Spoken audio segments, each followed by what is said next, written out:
ದಾವಣಗೆರೆಯಲ್ಲಿ ಶಕ್ತಿ ಯೋಜನೆ ಮೂಲಕ ಮತಬೇಟೆ ನಡೆದಿದೆ. ಸರ್ಕಾರಿ ಬಸ್ನಲ್ಲಿ ಕಾಂಗ್ರೆಸ್ ಅಭ್ಯರ್ಥಿ ಪ್ರಭಾ ಮಲ್ಲಿಕಾರ್ಜುನ್ ಮತಯಾಚನೆಯನ್ನ ಮಾಡಿದ್ದಾರೆ.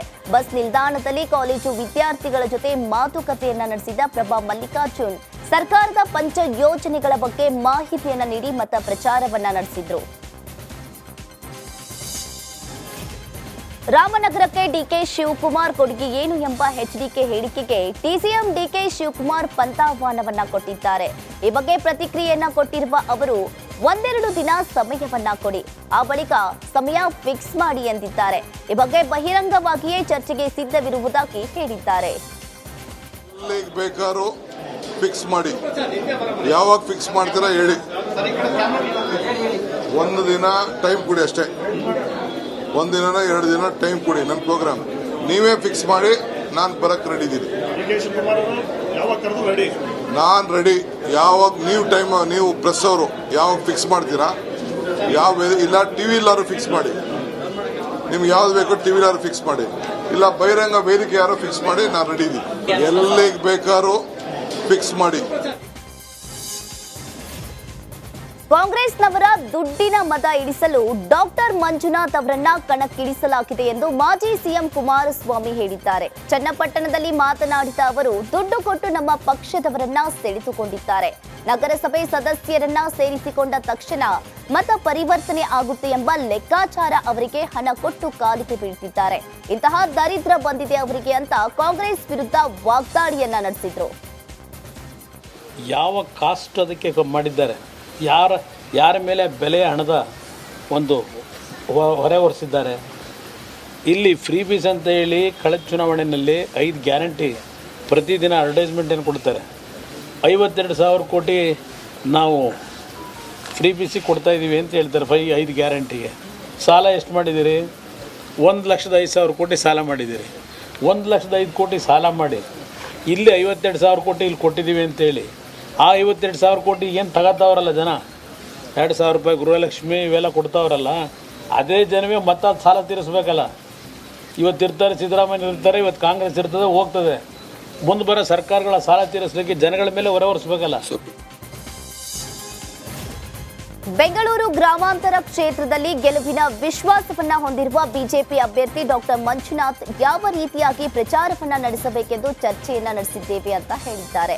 ಬೆಂಗಳೂರಿನಲ್ಲಿ ಚುನಾವಣಾ ತಯಾರಿ ಬಗ್ಗೆ ಮಾತನಾಡಿದ ಅವರು, 2 ದಿನ ಕ್ಷೇತ್ರದಲ್ಲಿ ಪ್ರಚಾರ ಮಾಡಲು ತೀರ್ಮಾನವನ್ನ ಮಾಡಿದ್ದೇವೆ. ದೇವೇಗೌಡರು, ಕುಮಾರಸ್ವಾಮಿ, ಯಡಿಯೂರಪ್ಪ ಪ್ರಮುಖ ನಾಯಕರೆಲ್ಲ ಬರ್ತಾರೆ.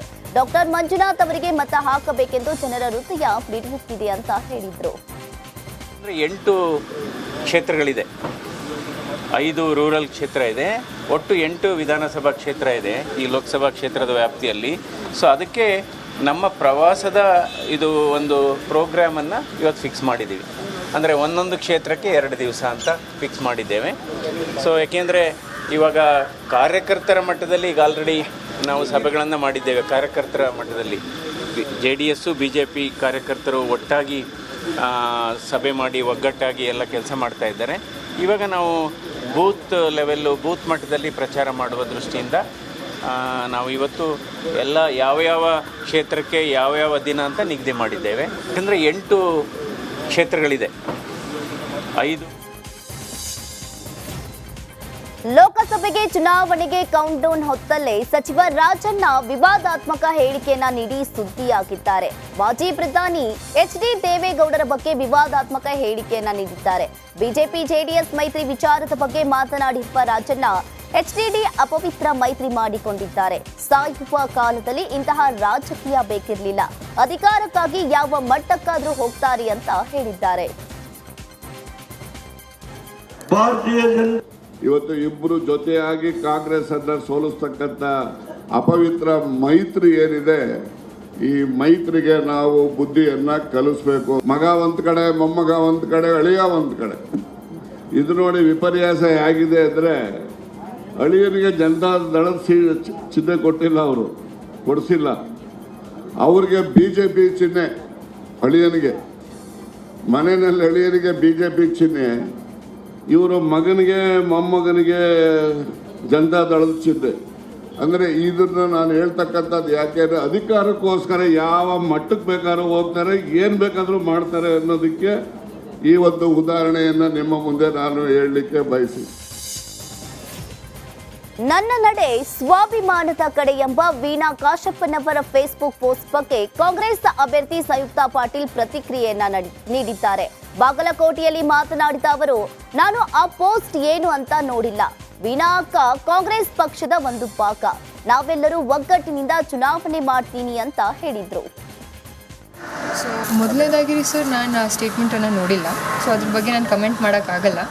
ಆದ್ರೂ ಕೂಡ ನನ್ನ ಒಂದು ವೈಯಕ್ತಿಕ ಅಭಿಪ್ರಾಯ ಏನದ ಅಂತಂದ್ರೆ, ಅವರು ನಮ್ಮ ಅಕ್ಕ ಇದ್ದಾಗ ನಾನು ಮೊದಲಿಂದನೂ ಹೇಳ್ತಾ ಇದ್ದೀನಿ, ಅವರ ನಮ್ಮ ಪಕ್ಷದ ಒಂದು ಕುಟುಂಬದ ಒಂದು ಭಾಗ. ಸೊ ಅದಕ್ಕಾಗಿ ನೆನ್ನೆ ಅಣ್ಣನೂ ಹೇಳಿದ್ದಾರೆ. ಸೊ ಅವರ ಒಂದು ನಿರ್ದೇಶನದಲ್ಲಿ, ಎಲ್ಲ ಶಾಸಕರ ಮಾರ್ಗದರ್ಶನದಲ್ಲಿ ನಾವೆಲ್ಲರೂ ಒಗ್ಗಟ್ಟಾಗಿ, ಕಾಂಗ್ರೆಸ್ ಪಕ್ಷದ ಎಲ್ಲ ಕಾರ್ಯಕರ್ತರು, ಎಲ್ಲ ಹಿರಿಯ ಪದಾಧಿಕಾರಿಗಳು ಎಲ್ಲರೂ ಒಗ್ಗಟ್ಟಾಗಿ ಎಲೆಕ್ಷನ್ ಮಾಡ್ತೀವಿ ಅನ್ನೋ. ಬಾಗಲಕೋಟೆಯಲ್ಲಿ ವೀಣಾ ಕಾಶಪ್ಪನವರ ಹಾಗೂ ಕಾಂಗ್ರೆಸ್ ಅಭ್ಯರ್ಥಿ ಸಂಯುಕ್ತಾ ಪಾಟೀಲ್ ಅವರ ಸಮರ ನಿಲ್ಲೋ ಹಾಗೆ ಕಾಣಿಸ್ತಾ ಇಲ್ಲ. ಇನ್ನೇನು ಬಾಗಲಕೋಟೆಯಲ್ಲಿ ಬಂಡಾಯ ಶಮನವಾಯಿತು ಅನ್ನೋ ವೇಳೆಯಲ್ಲಿ ವೀಣಾ ಕಾಶಪ್ಪನವರ್ ಶಾಕಿಂಗ್ ಹೇಳಿಕೆಯನ್ನ ಕೊಟ್ಟಿದ್ದಾರೆ. ನನ್ನ ಪತಿ ವಿಜಯಾನಂದ ಕಾಶಪ್ಪನವರ್ ಹಾಗೂ ಎಲ್ಲ ನಾಯಕರು ಸಂಯುಕ್ತಾ ಪರ ಪ್ರಚಾರಕ್ಕೆ ಬರುತ್ತೇನೆಂದು ಹೇಳಿದ್ರು. ಆದ್ರೆ ಈ ಮಾತು ಸತ್ಯಕ್ಕೆ ದೂರವಾಗಿತ್ತು ಅಂತ ವೀಣಾ ಹೇಳಿದ್ದಾರೆ. ಇವತ್ತಿನ ವಿಷಯ ವಿಶೇಷವಾಗಿ ನಿನ್ನೆ ಏನು ನನ್ನ ಪತಿಯವರಾಗಿರ್ಬೋದು ಹಾಗೂ ಎಲ್ಲ ನಾಯಕರು ಇವತ್ತು ನಾನು ಕಾಂಗ್ರೆಸ್ ಪಕ್ಷದ ಅಭ್ಯರ್ಥಿಯಾದಂತಹ ಸಂಯುಕ್ತಾ ಪಾಟೀಲ್ ಅವರ ಪರವಾಗಿ ಪ್ರಚಾರಕ್ಕೆ ಆಗಮಿಸ್ತೀನಿ ಎನ್ನುವಂತ ಹೇಳಿಕೆಯನ್ನ ನೀಡಿದ್ರು. ಇದು ಸತ್ಯಕ್ಕೆ ದೂರವಾದದ್ದು ಅಂತ ಹೇಳೋದಕ್ಕೆ ಬಯಸ್ತೀನಿ. ಅದರ ಜೊತೆಗೇನೆ ಇವತ್ತು ಮಾನ್ಯ ಸಚಿವರು ಹಾಗೂ ಅಭ್ಯರ್ಥಿಯ ತಂದೆಯವರು ಆದಂತಹ ಶಿವಾನಂದ ಪಾಟೀಲ್ ಅವರು ನಮ್ಮ ಇಳಕಲ್ ಗೃಹ ನಿವಾಸಕ್ಕೆ ಭೇಟಿಯನ್ನ ನೀಡಿದ್ರು. ಭೇಟಿಯನ್ನ ನೀಡಿ ಸಂಧಾನ ಸಭೆ ನಡೆದಿದೆ, ಸಂಧಾನ ಆಗಿದೆ ಅಂತ ಹೇಳಿದ್ರು. ಅದು ಕೂಡ ಸತ್ಯಕ್ಕೆ ದೂರವಾದದ್ದು. ನಾನು ಬೆಂಗಳೂರಿನಲ್ಲಿದ್ದೀನಿ, ಅನಾರೋಗ್ಯದ ಕಾರಣ ನಾನು ಬೆಂಗಳೂರಲ್ಲಿ. ಚಾಮರಾಜನಗರ ಕಾಂಗ್ರೆಸ್ ಅಭ್ಯರ್ಥಿ ಸುನಿಲ್ ಬೋಸ್ಗೆ ಮತ್ತೊಂದು ಸಂಕಷ್ಟ ಎದುರಾಗಿದೆ. ಗೋ ಬ್ಯಾಕ್ ಅಭಿಯಾನದ ಬೆನ್ನಲ್ಲೇ ನಾಮಪತ್ರದಲ್ಲಿ ಪ್ರಮುಖ ಮಾಹಿತಿ ಮರೆಮಾಚಿರುವ ಆರೋಪ ಕೇಳಿ ಬಂದಿದೆ. ಇನ್ನು ಪ್ರಮಾಣ ಪತ್ರದಲ್ಲಿ ಹೆಂಡತಿ, ಮಕ್ಕಳ ಹಾಗೂ ಹಿಂದೂ ಅವಿಭಕ್ತ ಕುಟುಂಬದ ಪ್ರಮುಖ ಮಾಹಿತಿಯನ್ನ ಮುಚ್ಚಿಟ್ಟಿದ್ದಾರೆ ಎಂಬ ಆರೋಪ ಕೇಳಿ ಬಂದಿದೆ. ಈ ಬಗ್ಗೆ ಬಿಜೆಪಿ ಅಭ್ಯರ್ಥಿ ಬಾಲುರಾಜ್ ದೂರನ್ನ ನೀಡಿದ್ದು ನಾಮಪತ್ರವನ್ನ ಅಸಿಂಧುಗೊಳಿಸುವಂತೆ ಕೋರಿದ್ದಾರೆ. ಅಶ್ವಿನಿ ಪುನೀತ್ ರಾಜ್ಕುಮಾರ್ ವಿರುದ್ಧ ಅವಹೇಳನಕಾರಿ ಪೋಸ್ಟ್ ಮಾಡಿದ್ದ ಕಿಡಿಗೇಡಿಗಳ ವಿರುದ್ಧ ಎಫ್ಐಆರ್ ದಾಖಲು ಆಗಿದೆ. ಇನ್ನು ಅಪ್ಪು ಅಭಿಮಾನಿ ಆಂಜನೇಯ ನೀಡಿದ ದೂರಿನ ಮೇಲೆ ಎಫ್ಐಆರ್ ದಾಖಲಿಸಲಾಗಿದೆ. ಗಜಪಡೆ ಎಂಬ ನಕಲಿ ಖಾತೆಯನ್ನ ಸೃಷ್ಟಿಸಿ ಅಶ್ವಿನಿ ಪುನೀತ್ ರಾಜ್ಕುಮಾರ್ ಅವರನ್ನ ನಿಂದಿಸಲಾಗಿತ್ತು. ಕಿಡಿಗೇಡಿಗಳ ವಿರುದ್ಧ ಕ್ರಮ ಕೈಗೊಳ್ಳಬೇಕು ಅಂತ ಆಂಜನೇಯ ಕಂಪ್ಲೇಂಟ್ ಕೊಟ್ಟಿದ್ದಾರೆ. ದೂರಿನ ಅನ್ವಯ ಸೈಬರ್ ಕ್ರೈಂ ಪೊಲೀಸ್ ಠಾಣೆಯಲ್ಲಿ ಎಫ್ಐಆರ್ ದಾಖಲಾಗಿದೆ. ತುಮಕೂರಿನಲ್ಲಿ ಚುನಾವಣಾ ಅಕ್ರಮಕ್ಕೆ ಬ್ರೇಕ್ ಹಾಕಲು ಖುದ್ದು ಜಿಲ್ಲಾಧಿಕಾರಿ ಹಾಗೂ ಎಸ್ಪಿ ಫೀಲ್ಡ್ಗಿಳಿದಿದ್ದಾರೆ. ತುಮಕೂರು ಡಿಸಿ ಶುಭ ಕಲ್ಯಾಣ್ ಹಾಗೂ ಎಸ್ಪಿ ಅಶೋಕ್ ಕೆವಿ ಚೆಕ್ಪೋಸ್ಟ್ಗಳಲ್ಲಿ ವಾಹನಗಳನ್ನ ಪರಿಶೀಲನೆಯನ್ನ ಮಾಡಿದ್ದಾರೆ. ಕುಣಿಗಲ್ ತಾಲೂಕಿನ ಅಂಚೆಪಾಳ್ಯ ಚೆಕ್ಪೋಸ್ಟ್ ಬಳಿ ಕಾರು ಹಾಗೂ ಕೆಎಸ್ಆರ್ಟಿಸಿ ಬಸ್ಗಳಲ್ಲಿ ತಪಾಸಣೆಯನ್ನ ಮಾಡಿದ್ದಾರೆ. ಆದೇಶ ಆಗಿದ್ದಾವೆ.